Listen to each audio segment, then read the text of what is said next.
9월 14일 주일입니다. 오늘도 꼭 교회 가셔서 은혜 충만한 주일 보내시기를 바랍니다. 오늘 함께 묵상할 말씀은요, 로마서 6장 1절에서 7절입니다. 그런즉 우리가 무슨 말을 하리요? 은혜를 더하게 하려고 죄에 거하겠느냐? 그럴 수 없느니라. 죄에 대하여 죽은 우리가 어찌 그 가운데 더 살리요? 무릇 그리스도 예수와 합하여 세례를 받은 우리는 그의 죽으심과 합하여 세례를 받은 줄을 알지 못하느냐? 그러므로 우리가 그의 죽으심과 합하여 세례를 받음으로 그와 함께 장사되었나니 이는 아버지의 영광으로 말미암아 그리스도를 죽은 자 가운데서 살리심과 같이 우리도 또한 새 생명 가운데서 행하게 하려 함이라. 만일 우리가 그의 죽으심과 같은 모양으로 연합한 자가 되었으면 또한 그의 부활과 같은 모양으로 연합한 자도 되리라.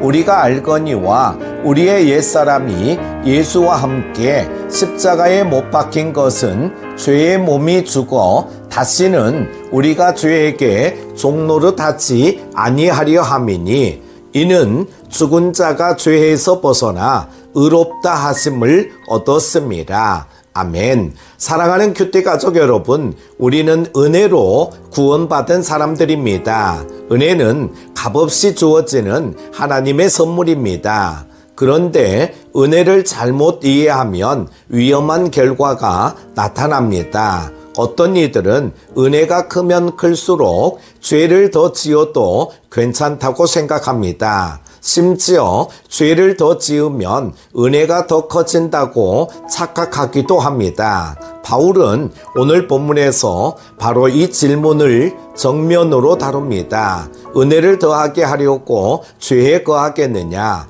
그리고 곧바로 대답합니다.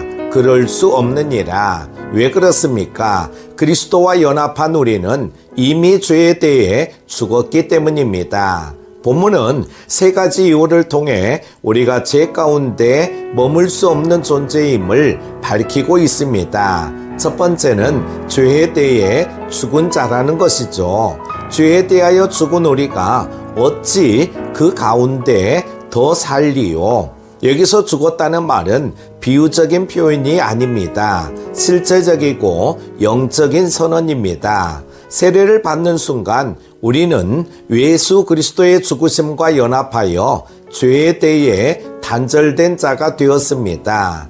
여러분, 죽은 사람은 더 이상 세상의 소리에 반응하지 않습니다. 마찬가지로 죄에 대해 죽은 사람은 더 이상 죄의 유혹에 반응해서는 안 됩니다. 그러나 우리의 현실은 어떻습니까? 여전히 죄의 소리가 크게 들리고 우리의 마음은 흔들릴 때가 많습니다. 그럴 때 기억해야 합니다. 나는 이미 죄에 대해 죽은 자다. 이 믿음의 고백이 우리를 자유케 합니다. 우리는 죄의 노예가 아니라 하나님의 자녀입니다. 오늘도 혹시 죄가 우리를 붙잡으려 할 때 나는 그리스도 안에서 죄에 대해 죽은 자다라고 선포하시기 바랍니다. 이 고백 속에 성령의 능력이 역사할 것입니다. 두 번째로 그리스도와 함께 장사되고 부활한 자라는 것입니다. 그와 함께 장사되었나니 우리로 또한 새 생명 가운데서 행하게 하려 함이라. 세례는 단순한 종교 의식이 아닙니다. 그리스도와 함께 죽고 장사되고 부활의 생명에 참여하는 사건입니다. 예수님께서 무덤에서 부활하셨듯이 우리도 옛사람으로 살던 자리에서 일어나 새로운 생명을 얻었습니다.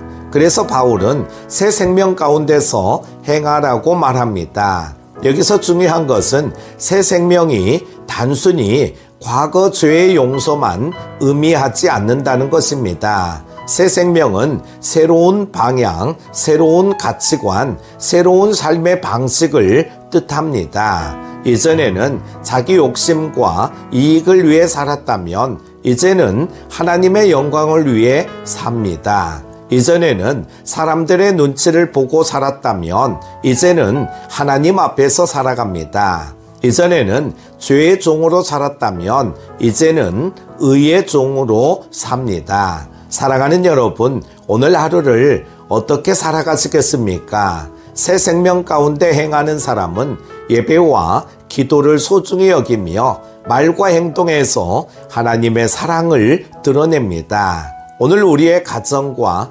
직장과 교회가 새 생명의 향기로 가득하기를 바랍니다. 세 번째로 옛사람이 십자가에 못 박힌 자라는 것입니다. 우리의 옛사람이 예수와 함께 십자가에 못 박힌 것은 죄의 몸이 죽어 다시는 우리가 죄에게 종노릇하지 아니하려 함이니, 바울은 옛사람이 십자가에 못 박혔다고 선포합니다. 옛사람이란 우리의 죄된 본성, 곧 교만, 욕심, 분노, 미움, 거짓, 음란을 말합니다. 여러분, 십자가는 단순한 장식품이 아닙니다. 십자가는 옛사람이 끝장나는 자리입니다. 그리스도의 보혈은 죄의 권세를 깨뜨리는 능력입니다. 그러므로 이제 우리는 죄의 종이 아닙니다. 죄가 우리를 부르더라도 더 이상 따라갈 필요가 없습니다.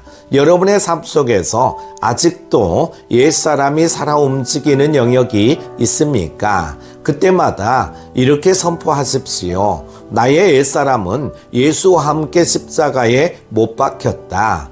이 믿음의 고백 속에서 성령께서 우리에게 자유를 주십니다. 사랑하는 큐티 가족 여러분, 오늘 본문은 세 가지 사실을 분명히 가르쳐 줍니다. 첫 번째로 우리는 죄에 대해 죽은 자입니다. 두 번째, 우리는 그리스도와 함께 장사되고 새 생명으로 살아가는 자입니다. 세 번째, 우리의 옛사람은 이미 십자가에 못 박혔습니다. 그러므로 더 이상 죄의 종으로 살지 말고 부활의 능력으로 새 생명 가운데 행하십시오. 그것이 은혜를 진정으로 아는 삶이며 하나님께 영광 돌리는 삶입니다. 오늘 이 주일에 여러분 모두가 새 생명 가운데 행하시기를 주님의 이름으로 축복합니다. 기도합니다. 사랑과 은혜가 풍성하신 하나님 아버지, 오늘 로마서 6장의 말씀을 통해 우리가 죄에 대해 죽고 예수와 함께 부활의 새 생명을 얻은 자임을 깨닫게 하시니 감사합니다.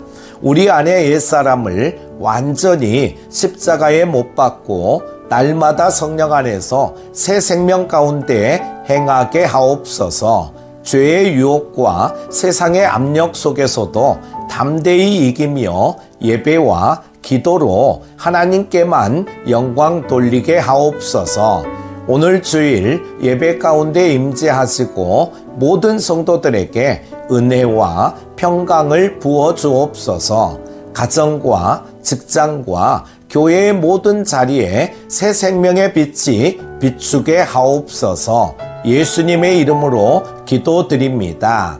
아멘.